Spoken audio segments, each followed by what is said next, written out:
Commonwealth Games. एक खबर ने देशवासियों का सीना चौड़ा कर दिया। खबर थी कि भारत को 19वें राष्ट्रमंडल खेलों यानी कि कॉमनवेल्थ गेम्स के आयोजन के लिए चुना गया है। 2010 में कॉमनवेल्थ गेम्स होने थे, जिसकी तैयारी के लिए भारत के पास 7 साल थे। भारत के पास वो मौका था जब भारत पूरी दुनिया को उभरते भारत से रूबरू करा सकता था। अब समय जो है काफी निकल चुका है। मैंने 8 साल पहले ये बात कही थी जब कॉमनवेल्थ गेम्स इंडिया को अलॉट हुई। ऐसा होता भी अगर केंद्र में सरकार न बदली होती। 2004 में केंद्र में कांग्रेस की सरकार बनी तो कांग्रेस ने दुनिया को रूबरू कराया अपने घोटाले करने की तकनीक से।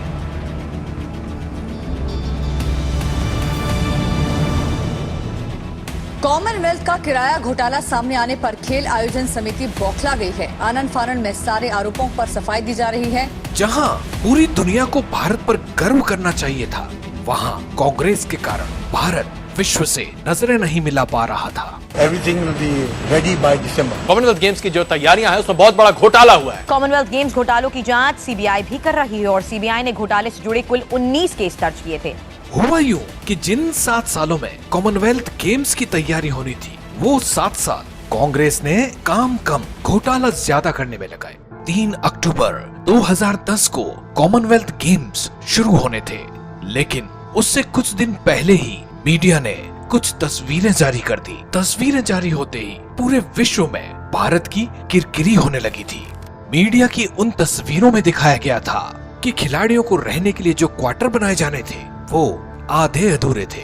गेम्स के शुरू होने से पहले एक डेलीगेशन तैयारियों का जायजा लेने भारत आया। We are disappointed in a number of things. There's no question at all about that.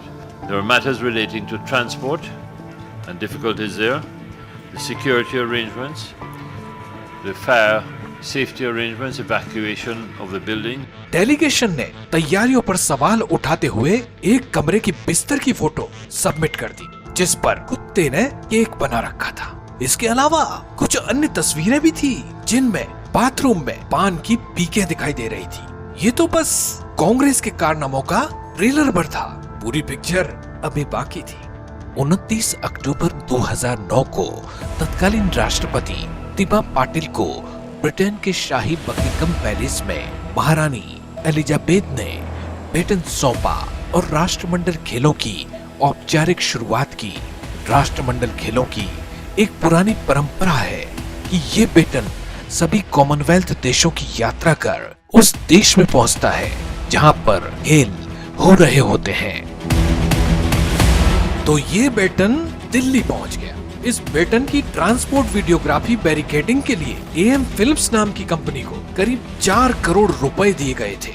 इस लेन देन पर ब्रिटिश हाई कमीशन की नजर थी और कमीशन ने भारत को इस लेन देन की सूचना दी। जब जानकारी जुटाई गई तो पता चला कि कंपनी के साथ ऐसा कोई कॉन्ट्रैक्ट हुआ ही नहीं। इस बात के बाहर आते ही आयोजन समिति के अध्यक्ष सुरेश कलमाड़ी को शक की निगाहों से देखा जाने लगा।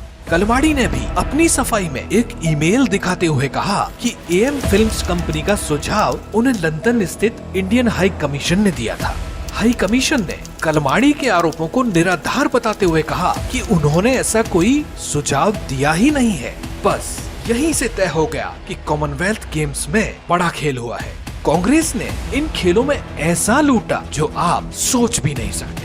जिस टाइम स्कोरिंग रिजल्ट मशीन का टेंडर 4 नवंबर 2009 को खोला गया, उस टेंडर को 12 अक्टूबर 2009 को ही स्विस कंपनी को दे दिया गया था। जिस मशीन का काम MSL स्पेन 62 करोड़ रुपए में कर रही थी, उसे टेंडर न देकर उस स्विस कंपनी को दिया, जिसने उस काम के 157 करोड़ रुपए लिए, जिससे ये साफ हो गया कि 95 करोड़ रुपए का खेल कलमाड़ी ने किया था। इतना ही नहीं, टॉयलेट पेपर का रोल जो 100-200 में आता है, उसे 3-4 हजार प्रति रोल पर खरीदा गया। 300 रुपए के सोप डिस्पेंसर को हजारों में और लाखों की प्रैक्टिस मशीनों को करोड़ों में खरीदा गया। ऐसा करते करते भारत की जनता की मेहनत की कमाई का 70,000 करोड़ कांग्रेस खा गई। लेकिन कांग्रेस की भूख अभी शांत नहीं हुई थी।